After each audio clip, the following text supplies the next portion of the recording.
Hi everyone, welcome to my new video. Today I'm sharing my favorite protein shake recipe. I use Gold Standard Whey Protein. This is the best protein powder I have tried so far. It tastes just like chocolate and I love it.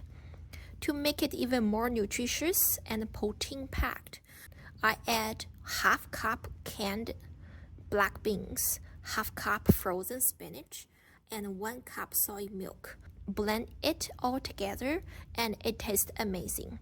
The black beans give it a rich, creamy texture and add more protein. This shake has around 36 grams of protein, perfect for refueling after a workout or as a healthy snack.